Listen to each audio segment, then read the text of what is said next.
Okay, so good morning, everyone. So today we are going to discuss the four remaining topics, the module 13 to 16. So let's start with the first one. So which is all about personal development plan. So what is a personal development plan? So when you say personal development plan, it is a framework that is required for senior high school students to work out with to track oneself improvement. So basically, it's like a tool or guide that helps you track your self improvement. So imagine it is like a roadmap of your life. So it helps you plan the steps to become a better and more well-rounded person. So now, you might be wondering, um, why do we even need a plan like this? So, bakit ba natin kailangan ito? Ano? So, isipin nyo na parang isang atleta. Ano, so nagsasanay at nag-upgrade ng kanilang mga kakayahan. So ganito rin mga anak ang personal development plan. So tutulungan kayo nito na malaman ang inyong mga lakas, your strength, your weaknesses, at kung saan pa kayo pwedeng mag-improve. Okay, so let's start with the characteristics of a good plan. So, what makes a good plan or a good personal development plan? First one is plan provides focus. So it gives you focus. You'll know exactly what you want to achieve. And the second one is let you map out a path towards your version of success. So it guides you. It maps out the path you need to take or to reach your goals. So, ito yung magiging gabay ninyo kung paano mararating ang inyong mga pangarap. Third one allows you to make a better decisions. So, it helps you with decision making. It helps you make a better choices along the way. Fourth one never permits you from taking backward steps. So, makakatulong ito na hindi kayo umatras o magkamali ng landas. So, it prevents you from taking steps backward. Next one, number 5. Strategies should be on track when things go wrong. So, it's flexible. So when things don't go as planned, it helps you stay on track.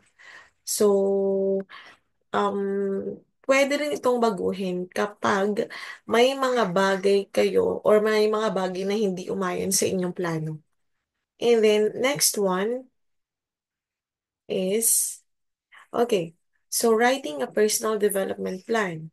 Number one is be prepared with with your goals. Second, remember to recognize your skills, traits, and strengths. Third one, appreciate the suggestions of your mentors to reach that certain goal. Fourth, improve your plan. If possible, include all factors affecting such plan. Fifth, need to apply more strategies and recommendations in mind mapping to make the map easy. So there is this word mind mapping. So ano ba yung mind mapping? When we say mind mapping mga anak, it is also a tool and it helps you plan your personal development. And pag-uusapan natin ito or mas madali or makakatulong ito sa inyong plano para maging isang matagumpay na individual at basically it really guide you through the steps on how to become a successful individual.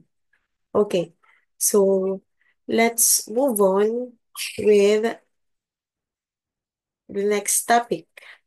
So I'm going to send this slide deck for you to browse again or read again the important contents of this lesson.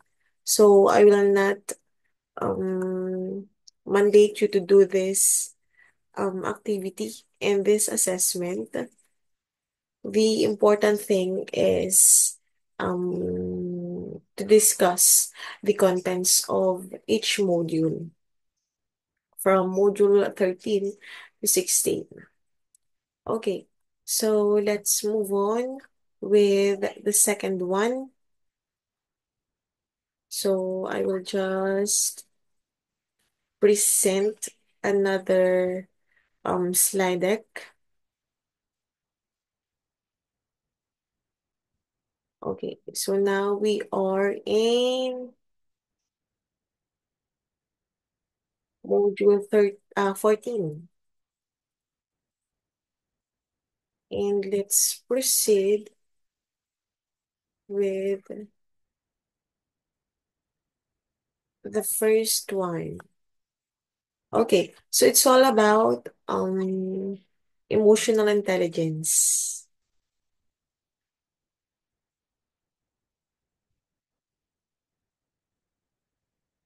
No, no, no. Before this, let's discuss first the steps on how to make mind mapping.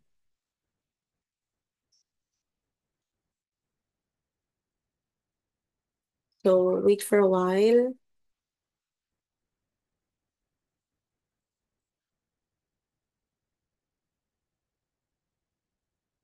Let's go back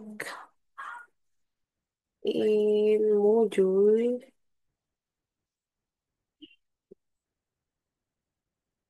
Module, this one.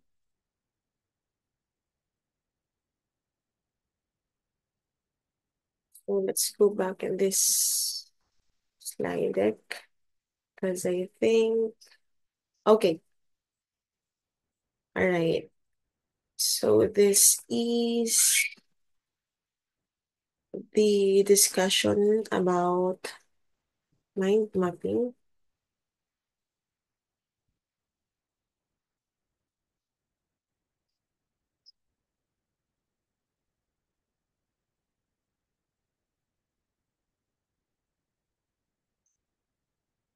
So, ngayon, pag-uusapan natin ang paggawa ng isang mind map. So, kagaya na ng sabi ko kanina, ito ay isang tool na makakatulong sa inyo para mas madali ninyong maiplano ang inyong personal development. So, ating sundan ang mga hakbang kung paano gumawa nito. Okay, so first let's discuss what is mind mapping. So when we say mind map, it is the external mirror of your own radiant or natural thinking facilitated by a powerful graphic process which provides the universal key to unlock dynamic potential of the brain. So as you have remembered, if you remembered our last topic about how to improve your brain functions, so it is also included there because it is a strategy, or it helps you to improve your way of thinking, and it develops, or it organizes your thought. Ano? So this is the tool that can really help you in your personal development. Okay, so let's proceed with the steps in creating mind map. So number one is, of course, the main topic. So first, you start by writing the main topic or goal at the center of the page. So for example, you can write plan to improve your brain functions. So in the middle of your paper, you can draw a circle and then draw a circle around it. Ayan, so isulat ninyo ang pangunahing paksa o layunin sa gitna ng inyong mga papel. So, kagaya nga ng inyong nakikita sa inyong screen. So, the main topic or the main title is plan to enhance your brain functions. So, what is the second step? Second step is the subtopic. So, mag-iisip kayo ng mga subtopics o mas maliit na bahagi ng inyong paksa. Halimbawa, kung ang inyong layunin ay pagandahin ang function ng inyong utak, maaaring ang ay ilagay ang drawing bilang isa sa mga subtopics. So, you are going to think smaller topics or tasks related to the main one. So, draw a lines from the main circle to these subtopics. Ayan. So, for example, if your goal is to improve brain functions, you might write drawing. Drawing as one of your subtopics. Ano? So, yan, next one is, the third one is the elements. So, for each subtopic, you are going to think of specific activities or details. So, for example, for drawing, you can write poster making contest. So, keep adding small circles and lines to build your mind map. So, yan. So, sa panghuli is your subtopic. Mag-iisip kayo ng mga aktibidad o detalye na kaugnay dito. So, sabi ko nga kanina, halimbawa para sa drawing, maaaring ang isulat ay ang poster making contest, and then ipagpatuloy niyo lang ang pagdagdag ng mga bilog at mga linya sa inyong mind map. Okay, and then,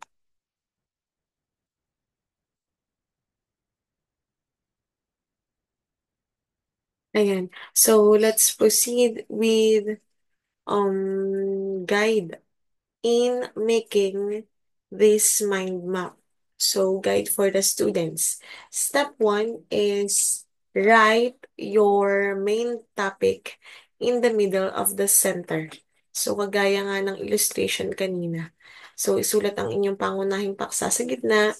Then, next one is, ayan, so, think of subtopics that are connected, of course, to it. So, mag-iisip kayo ng mga subtopics na konektado dito. And then, third one is, ayan, so, you are going to add details for each subtopic to build your mind map. So, magdadagdag lamang kayo ng mga detalye para sa bawat subtopic para mabuo ang inyong mind map. And then, okay, so next one is, what are some strategies and recommendations used in brain mapping? So first one is the visuals, of course. So use colors, drawings, and symbols copiously. So you are going to use colors, drawing, and symbols.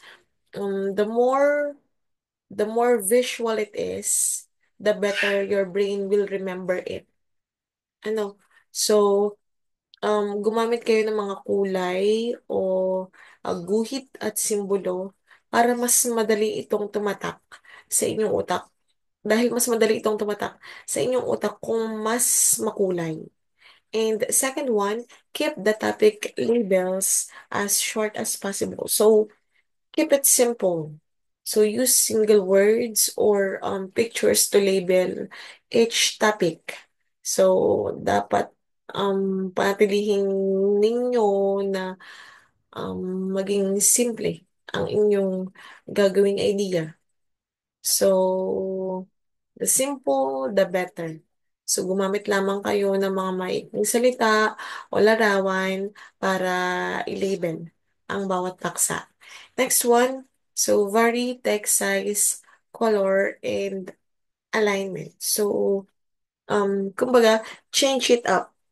So use different text sizes, colors and lines to highlight important points. So pwede kayo magpalit ng iba't ibang estilo, gumamit ng iba't ibang laki ng letra, kulay, at linya para maipakita ang mahalagang puntos or mahalagang detalye ng inyong gagawing brain mapping or mind mapping. And the next one is, ayan. So, mind maps are useful for what? First one is in brainstorming. So, individually and as a group, brainstorming ng mga ideya para, for example, para sa isang proyekto. And then second one is summarizing information. So, summarizing information from your lessons. So, pwede kayong magbuod ng mga impormasyon mula sa inyong mga aralin. You can use that to remember some important points in discussions or topics that your teachers present to you or discuss to you. And then next one, of course, is taking notes. So it is really important as well to use this or to summarize everything, or you can easily remember something with the help of this mind map. Ano, so, um, iba yung tulong ng mind map sa inyong pag-aaral as a learners. Fourth one, consolidating information from different sources. And then, thinking through complex problems, presenting information clearly, and studying and memorizing information. So, simple. So, it's like a high level of taking down notes para um, mas lalo ninyong matandaan lahat ng mahalagang detalye sa inyong discussion. So, the answer is by using this strategy or by using this tool. And then,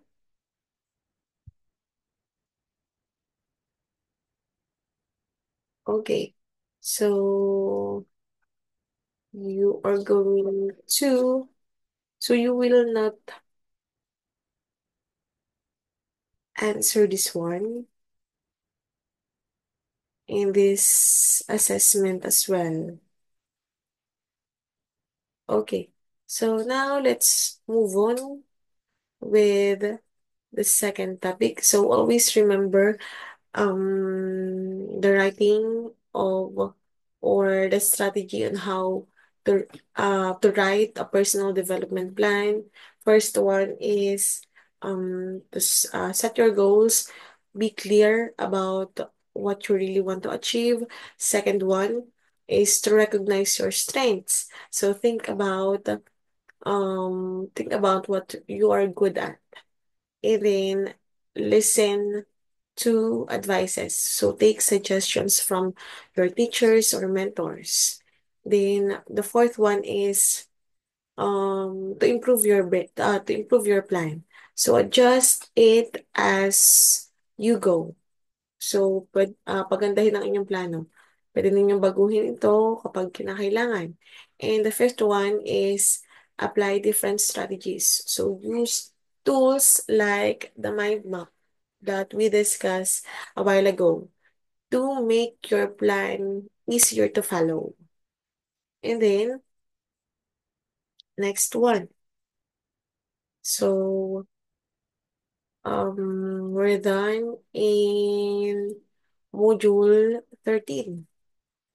So now let's move on with module 14. So, okay, so allow me again to share another slides.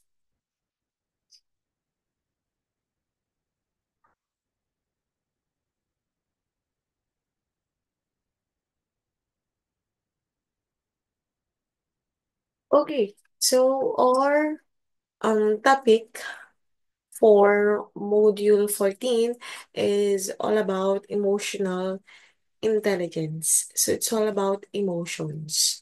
So let's move on as well with the main concept of our lesson. So let's start with the basic types of emotions. So marami tayong mga pangunahing uri ng emosyon. At una na diyan is joy. Ayan, si joy. Okay, or kaligayahan. So this emotion evoked by being, success, and good fortune, or by the prospect of possessing what one desires. So joy is basically the emotion that comes from a sense of well-being, success, or the anticipation of getting what one desires. So, ito yung damdamin na nagdudulot sa inyo ng kabutihan ng kalusugan, tagumpay, o pagkakaroon ng mga bagay na nais nating makamit. So next one, kabaliktaran naman ni joy is of course the sadness or kalungkutan. So when you say sadness, it is an emotion characterized by grief or unhappiness, often accompanied by feeling of disappointment and hopelessness. Ano, so, please excuse my background. Okay. So, pasensya na at may mga pamangkin akong kasama dito sa bahay. Okay, sa kagustuhan ko laang mai-record ang inyong lesson. So, kahit maingay, so grab the opportunity hanggat ako ay may time pa. Kasi sa mga susunod na araw, baka hindi nyo na ako makausap sa sobrang occupied na ng aking isip, sa sobrang daming task na naka-assign sa akin. Ano? Okay, so sadness. Alright, ayan, si kalungkutan. Sabi ko nga kanina, it is accompanied by feelings of disappointment and hopelessness. So, isang emosyon na puno ng pighati o pagkadama ng kawalan ng pag-asa at um, what do you call this term? Pagkasiphayo, yung parang sobrang lungkot na kayo. Ano? And then, next one is anger. Ayan, sinong mga galit dyan? Okay, galit. Ano, it is a strong feeling of displeasure and antagonism. So, anger, it is a strong feeling of kumbaga, matinding damdamin ng pagkainis at pagkontra sa isang bagay o tao. Ayan. And then, next one is, okay, fear or takot. Okay, so when you say fear, ayan, so it is an unpleasant emotion caused by the anticipation of danger. So takot, ito ay isang hindi kaaya-ayang damdamin na dulot ng inaasahang panganib or banta. Ano? And then, next one is disgust. Ayan. Okay. So, say disgust, it is a feeling of revulsion or strong disapproval caused by something unpleasant. So, kumbagay, ito ay suklam. Ito ay isang damdamin ng matinding pagkasuklam or pagtanggi sa isang bagay na hindi ka nais-nais or nakakasuklam. Ano? Ayan, disgust. And then, next one is surprise or pagkagulat. Ano? So, surprise is the feeling caused by something unexpected or unusual. So, damdam na dulot ng hindi inaasahang pangyayari. And then, next one is anticipation or pag-aasam or pag-asa. Ano? So, it is the act of looking forward to something often with expectation or hope. So, pag-aasam, ito yung, ang pag-aasam ay ang inaasahang pagdating o pagkakaroon ng pag-asa sa isang bagay na magaganap. And then, okay, ayan. So, this is an activity, but you will not answer this. Ano? Okay, so let's move on with next one.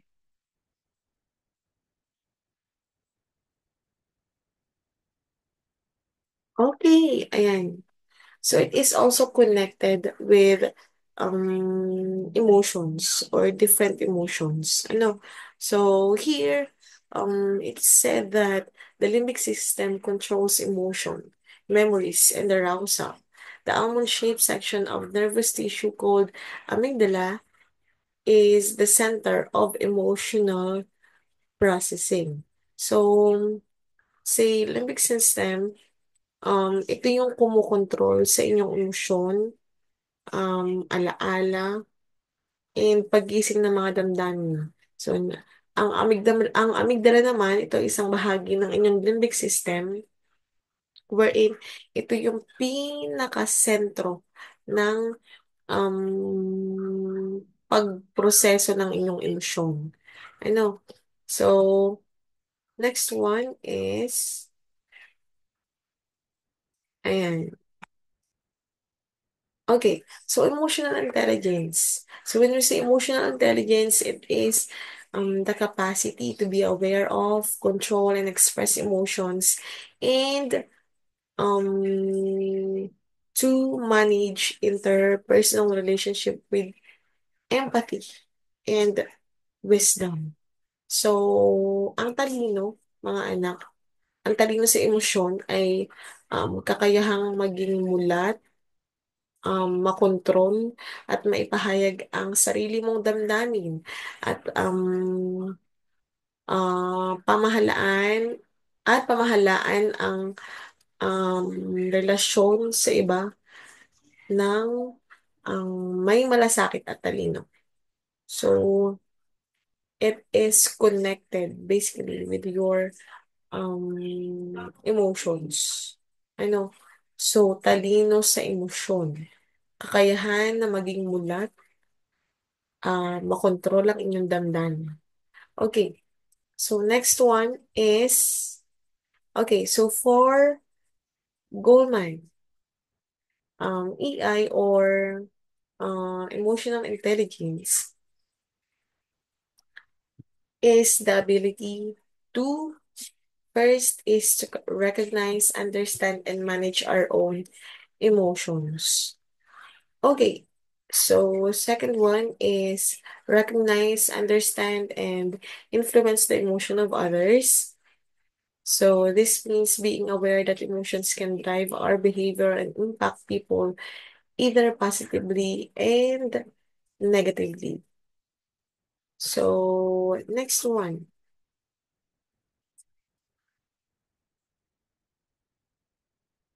Ayan. So there are five essential elements of emotional intelligence.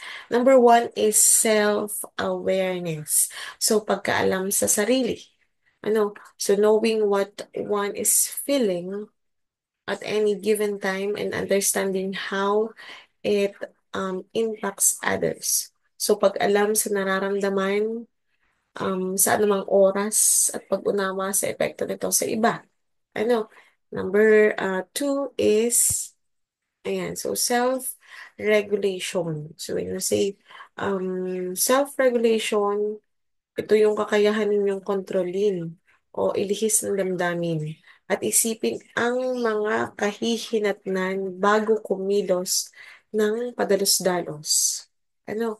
So, controlling or redirecting one's emotions, anticipating consequences before acting on impulse. Third one is, ayan, so, motivation. Say motivation, um, It is using emotional energy to achieve goals, enjoy learning, and persevere despite obstacles. So, paggamit ng inyong emosyon, emosyonal na enerhiya upang makamit ang mga layunin, masihan sa pag-aaral, magpatuloy sa kabila ng mga pagsubok sa buhay. And then, next one is, ayan, so empathy. So it is your ability to sense and understand the emotions of others. So, kayahan na inyong damahin or unawain ang damdamin ng ibang tao. So it's like putting yourself on other else's shoes.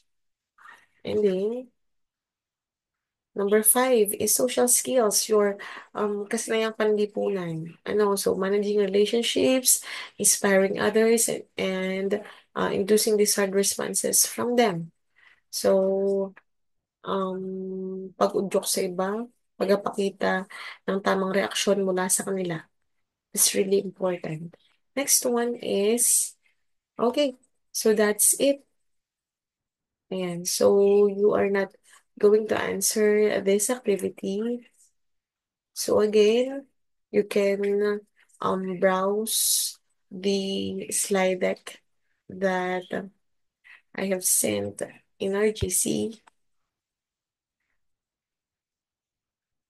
Okay, so we're done in module 14. It's really fast. So actually, madali lang naman mga anak. It is interconnected with one another. So, kung yung una is all about brain, it's all about mind mapping, it also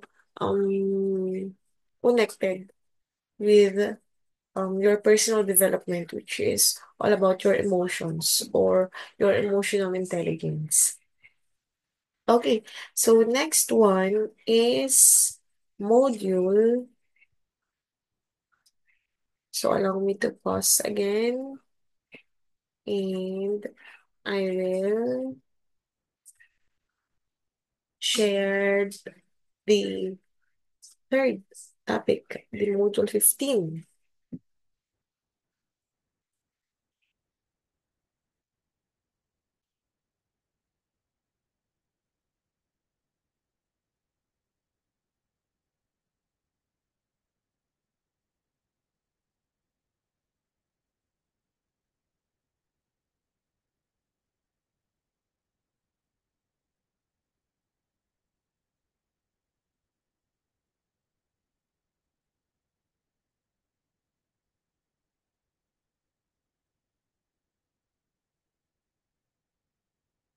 Provide.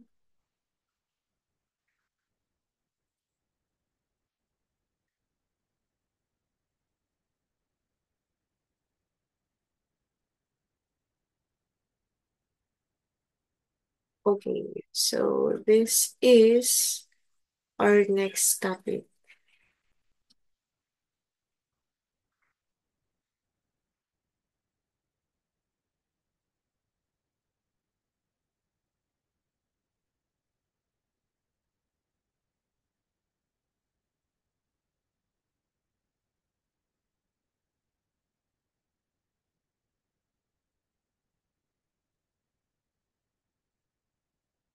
So it is also connected with emotions.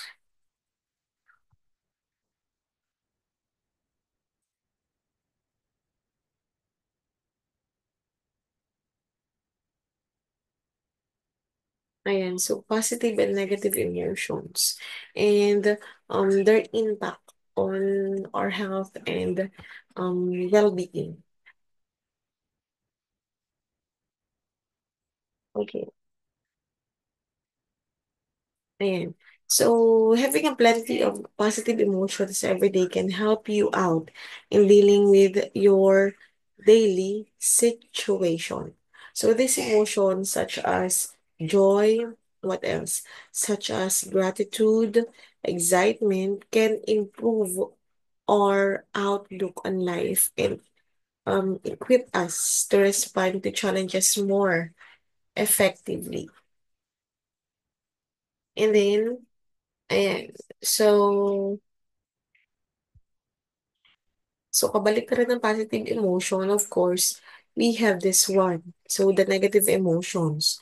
See, negative emotions, um, it is so such as anger, what else? Fear, what else? Sadness. So, it provide contrast to positive emotions. So, without negative emotions, we may not fully appreciate the positive ones. Ayan. So, so why do we have negative emotions? Bakit ba natin nai-experience yung mga negatibong emosyon tulad ng galit, takot, kalungkutan? Ayan. So, sabi ko nga sa inyo kanina, it gives us balance. So, ito ay nagbibigay ng balanse sa mga positibong emosyon. Kung wala ang negatibong damdamin, maaaring hindi natin lubos na mapahalagahan ang mga positibo. Ano? Ayan. So here are the basic emotions that we discussed a while ago. So we have anger, fear, anticipation, surprise, joy, sadness, trust, and disgust. And of course, there are good reasons. And then, okay, ayan. So, negative emotions serve as an evolutionary role. So they encourage us to act in ways that improve our chances of survival and help us grow as an individual. Ayan. So, there are different studies kung ano yung magiging epekto ng mga negative emotions to us. Ayan. So, sabi ko nga kanina, ito ay may mahalagang papel sa ating evolusyon o sa ating personality. So, tinutulungan nila tayo na kumilos sa mga paraan na nagpapataas ng tsansang mabuhay at magpalago ng ating pagkatao. Ano? So, halimbawa, ang takot ay maaaring magtulak sa atin na iwasan ang panganib at ang galit ay mag-udyok sa atin na harapin ang mga sitwasyon na kailangan natin ng solusyon. Ano? So, yan. So, we have different effects of negative emotion. So, sabi nga dito, negative emotions can increase our body's production of our stress hormone, cortisol, which in turn depletes our cognitive ability to solve problems proactively and can also damage our immune defenses, making us more susceptible to other illness. Chronic stress can also be linked to a shorter lifespan. So, negative emotion have a purpose and it really affects us in negative way. So, it can harm us. Ano? So, when we focus too much on negative emotions, our bodies produce more and more stress hormone, which is cortisol. Ano? Which is called cortisol. And excessive hormone like this or excessive cortisol production weakens your cognitive ability. Ano, your thinking ability. So meaning, we may find it harder to think clearly and solve any kind of problems. Ano, so prolonged negative emotions can also weaken your immune system and making us more vulnerable to illness. Okay, and then ayan. So there are different researchers, researches that Ayan. So, studies have connected anger to various health concerns, including high blood pressure, cardiovascular disease, and digestive disorders. So, research has shown that chronic stress, which is connected with link to negative emotions can shorten your lifespan. Ayan. So, maaaring mabawasan ang haba ng ating buhay. Ano? So, bawal magalit, bawal ma-stress. Furthermore, anger as negative emotion, it is also tied in different health problems like high blood pressure, you know, and cardiovascular diseases and any kind of digestive issues. So it is believed that the people who are chronically angry have a higher levels of cortisol, which weakens their immune system. As a result, they are more likely to suffer from colds, from flu, from asthma, or any kind of skin conditions like rashes. And then, ayan. So, ito na yung tinutukoy ko sa inyo kanina. Ano? So, people who are chronically angry or experience more stress or more likely to have cold, flu, asthma, or different skin diseases. Okay, and then, ayan, ayan. So I think we're done. This is activity. And of course, you will not answer this as well as the assessment. So, ayan. So, learnings. So, sabi ko nga kanina, ang pagkakaroon ng mga positibong emosyon araw-araw ay makakatulong talaga sa atin para mas madali nating harapin ang mga hamon sa buhay. Ngunit, hindi natin dapat iwasan or itanggi ang mga negatibong emosyon. So, mahalaga rin sila dahil tinutulungan nila tayong maisip or mapagtanto ang kahalagahan ng mga positibong damdamin. Halimbawa, ang takot. Ano, ito ay nagbabantay sa atin sa panganib at ang galit ay nagtutulak naman sa atin na solusyonan ang ating mga problemang kahaharapin. Subalit, kung tayo'y masyadong matutok or matutok sa mga negatibong emosyon, maaari itong magdulot ng mga pinsala, lalong-lalo na sa ating kalusugan. Ano, so sabi nga kanina, tumataas ang level ng cortisol, which is a kind of stress hormone na nagpapahina sa ating kakayahan na mag-isip ng iba't ibang solusyon or nagpapababa ng ating resistensya laban sa mga sakit.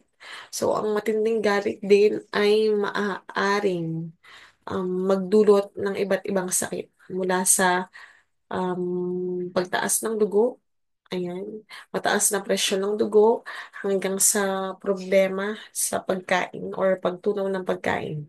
So, kaya mahalaga na tayo'y matutong magbigay ng puwang sa mga negatibong damdamin. Ngunit huwag magpakatagal dito. Huwag tayong mag-focus dito. Ano, upang manatiling malusog ang ating kaisipan at of course, ang ating katawan. Ano, okay. So, I think we're done in Module 15.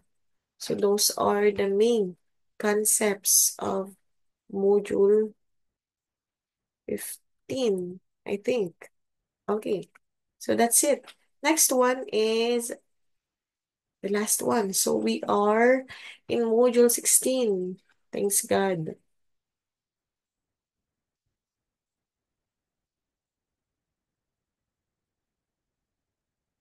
So allow me again to pause for a while and share again the last slide that we are going to discuss.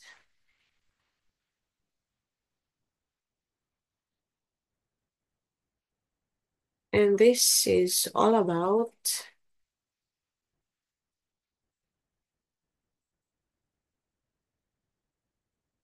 again, so demonstrate and create ways to manage various emotions. Once again, it is connected with our second and third topic. Ano? So steps in handling your emotions. Ayan. So number one is to identify your emotion. So you need to recognize and accept how you feel.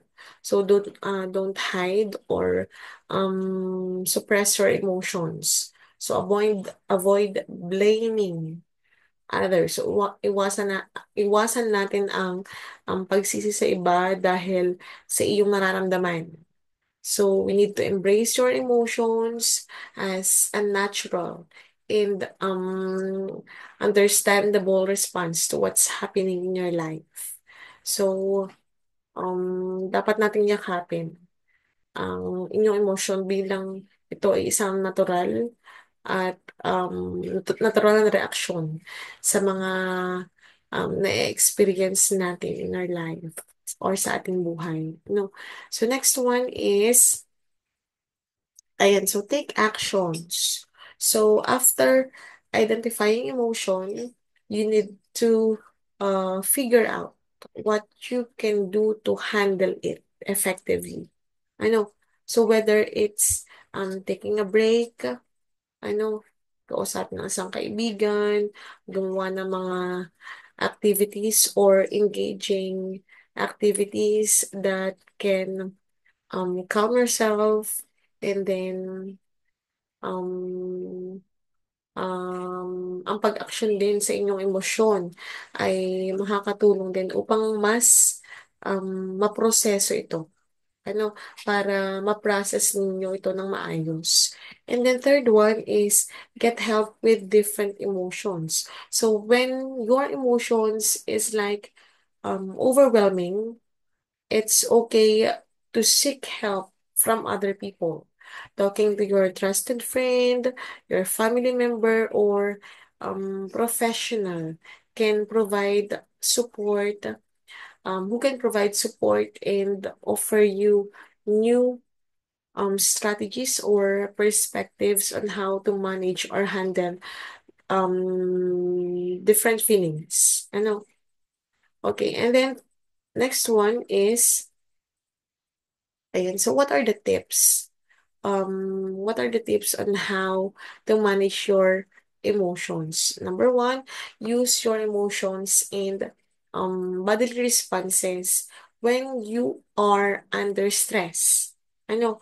So you need to pay attention to what do you call this one? Physical signs like for example, if you experience a fast heartbeat or if you feel tense, ano, so this can be signals that you are stressed. Next one is write down your thoughts and feelings about what is stressing you. Ano? So, makakatulong din ito ang pagsulat ng iyong mga iniisip or nararamdaman ay also gives you a clear perspective on what is causing your stress. Kung nagbibigay ito ng malinaw na um, malinaw na malinaw na makita kung ano ang nagdudulot talaga sa iyo ng stress. Ano? And then third one is, ayan, so control whatever aspect of the stress that you can. Ano? So, you need to focus on the things you have control over.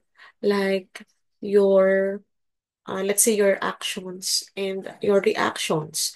So let go of things beyond your control.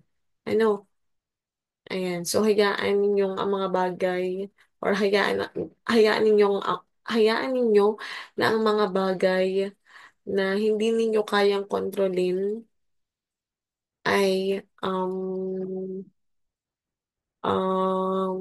kumbaga, um, mas ituunig niyo ang inyong pansin sa mga bagay na kaya niyong kontrolin.